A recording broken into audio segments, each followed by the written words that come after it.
મતંગ ઋષિનો આશ્રમ, પંપા સરોવરનો કિનારો. મતંગ મહારાજને એવો નિયમ, રોજ 4 વાગે સ્નાન કરવા જાય અને કમર સુધી પાણીમાં જળમાં ઉભા રહે અને સૂર્યોદય થાય ત્યાં સુધી ગાયત્રી મંત્રના જાપ કરે. બહુ મોટી ઉંમર, લગભગ 300 વર્ષનું એનું શરીર હતું. બુઝુર્ગ. એ મતંગ ઋષિએ જોયું કે એના જવાનો રસ્તો કોઈ વાળી જાય છે, કોઈ શણગાર કરી જાય છે, કોઈ તોરણ બાંધી જાય છે, કોઈ સાથિયા પૂરી જાય છે. સવારે જાગીને મતંગ આજુબાજુના લોકોને પૂછે, આ કોણ કરી જાય? જવાબ જ ન મળે. લાગ લગાટ 1 મહિના સુધી આ ચાલ્યું. પછી તો એક દિવસ મતંગ ઋષિ સૂતા જ નહીં, જાગતા જ બેસી રહ્યા. 2 વાગ્યાનો રાતનો સમય થયો. ત્યાં પાંદડા ખખડવાનો અવાજ સંભળાયો. દરવાજો ખોલ્યો ઝૂંપડીનો અને રસ્તા ઉપર નજર કરી તો ચાંદનીના પ્રકાશમાં દેખાયું. શું દેખાયું ખબર? 7 વર્ષની એક આદિવાસી દીકરી કચરો વાળતી હતી અને મતંગ ગયા એની પાસે. પેલી ઘબરાઈ ગઈ, ઝાડુ મૂકીને ભાગવા માંડી. મતંગે કીધું, રૂક જા બેટા, રૂક જા, ડર મત. દીકરી, આ 1 મહિનાથી તું અમારો રસ્તો તૈયાર કરી જતી હતી? બોલે, હા બાપજી. કોણ છો તું? ત્યારે 7 વર્ષની આદિવાસી દીકરીએ કીધું, બાપજી, હું ભીલ કન્યા છું અને શબરી મારું નામ છે. ક્યાં નામ હે? મતંગ મહારાજે કીધું, બેટા તું મને દેખાતી કેમ નહીં? તો કે બાપુ, બ્રહ્મ મુહૂર્તમાં હું તમારું દર્શન કરું તો મારો તો દિવસ સુધરી જાય, પણ હું એક ભીલ, એમાં એક કન્યા, અધમતે અધમ, અધમ અતિ નારી. મારું મોઢું તમને કેમ કરીને દેખાડું?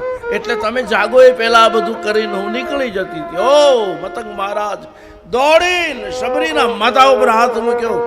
ધન્ય બેટા શબરી, દીકરી તને ધન્ય છે. લે, આજથી આ ઝૂંપડી તારી, આજથી આ આશ્રમ તારો. મારું હવે સમય પૂરો થયો એટલે હું જાઉં છું. પણ દીકરી, એક વાતનો ખ્યાલ રાખજે, તારી શ્રદ્ધાને ટકાવી રાખજે, તારા વિશ્વાસને ડગમગવા નહીં દેતી. જા, મારું વચન છે. 300 વર્ષનો ઋષિ આદેશનો મતંગ, એણે શબરીને એમ કીધું, મારું વચન છે. શું? રામને લેવા તારે નહીં જવું પડે તો રામ સ્વયં તારી ઝૂંપડી આવશે. ભગવાન સ્વયં તેરી કુટિયા पे आएगा. આટલું કહીને મતંગ તો જતા રહ્યા. શબરી રોજ તૈયારી કરે, રોજ શણગાર કરે, રોજ ફળ ફૂલ લાવે. સાંજ થાય, કોઈ ન આવે, 2 આંસુ પાડીને સૂઈ જાય. કેટલી રાહ શબરીની મહેન્દ્રભાઈ.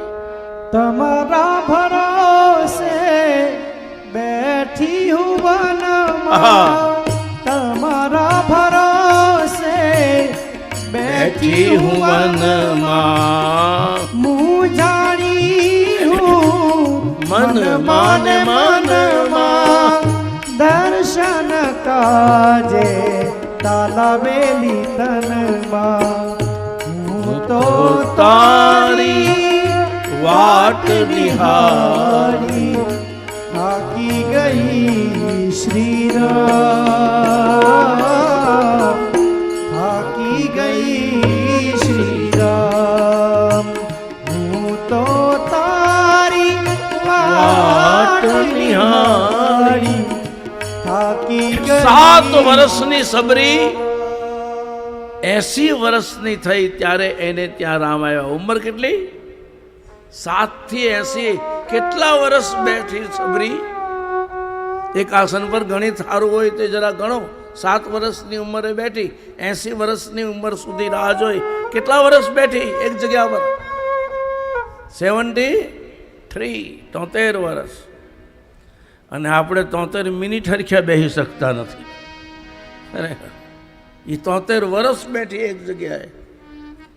તમારા દમણમાં તો ખબર નહીં કોણે રિવાજ શરૂ કરેલું. 5-10 મિનિટ આવે ને જતા રહે, 5-10 મિનિટ આવે ને જતા રહે. કોઈ ધ્યાન છે કથા મેં તો બેઠતે નહીં. હું પુસ્તક લખી રહ્યો છું સાહેબ, મેં નોંધ કરી છે મારા પુસ્તકમાં. દરેક કથાનો એક અનુભવ લખું છું.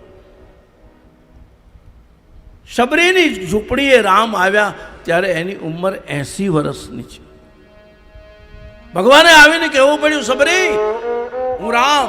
ત્યાં તો આમ આમ હાથ ઉપર કરવો પડ્યો, રડી રડીને આંખ ઊંડી ઉતરી ગયેલી, રાહ જોઈ જોઈને શબરીના ચહેરા ઉપર કરચરી વળી ગયેલી. શબરીએ રામ શબ્દ જ્યાં સાંભળ્યો, માથું નાખી દીધું ભગવાનના ચરણોમાં. और गोस्वामी जी लिखते हैं, क्या लिखते हैं? शबरी देखी राम गृह